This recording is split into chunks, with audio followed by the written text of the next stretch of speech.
नमस्कार दोस्तों। आज के जीवन का सबसे बड़ा सत्य है मृत्यु।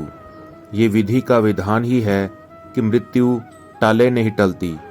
लेकिन जो लोग अगर ये सोचते हैं कि हम मृत्यु को टाल सकते हैं तो ये सुंदर कहानी उन्हें एक बार जरूर सुननी चाहिए। तो आइए सुनते हैं। एक बार भगवान विष्णु गरुड़ पर बैठकर कैलाश पर्वत पर गए। द्वार पर गरुड़ को छोड़कर खुद शिव से मिलने अंदर चले गए।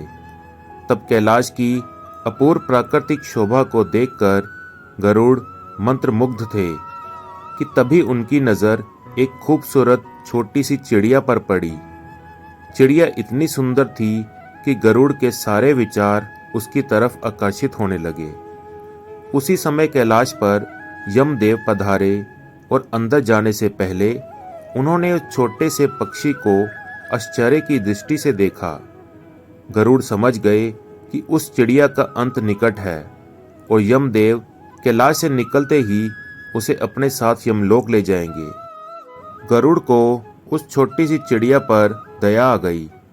वे इतनी छोटी और सुंदर चिड़िया को मरता हुआ नहीं देख सकते थे, इसलिए उसने उसे अपने पंजों में दबाया और कैलाश से हजारों कोस दूर एक जंगल में एक चट्टान के ऊपर छोड़ दिया और खुद वापस कैलाश पर वापस आ गए।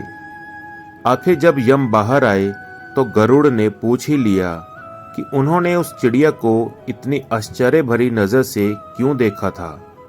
तब यमदेव बोले कि गरुड़, जब मैंने उस चिड़िया को देखा तो मुझे ज्ञात हुआ कि वो चिड़िया कुछ ही पल बाद यहाँ से हजारों कोस दूर एक नाग द्वारा खा ली जाएगी।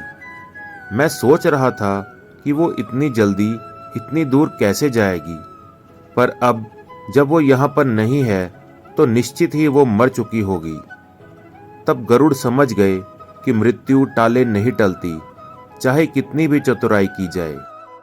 इसलिए भगवान श्री कृष्ण कहते हैं कि करता तू वो है जो तू चाहता है, परंतु होता वो है जो मैं चाहता हूँ। इसलिए कर तू वो जो मैं चाहता हूँ, फिर होगा वही जो तू चाहेगा। इसलिए कहते हैं कि कोई फर्क नहीं पड़ता कि आप कितने अमीर हैं और दर्जनों गाड़ियाँ आपके पास हैं, क्योंकि घर के बाथरूम तक आपको चल के ही जाना पड़ेगा। इसलिए संभल के चलिए, जिंदगी का सफ़र छोटा है, हंसते हंसते काटिए, आनंद आएगा। तो दोस्तों, कैसी लगी आपको ये कहानी? प्लीज़ कमेंट करके ज़रूर बताएं और इसी प्रकार की अच्छी अच्छी और सुंदर कहानियाँ सुनने के लिए चैनल को सब्सक्राइब करना ना भूलें। धन्यवाद। जय श्री कृष्ण।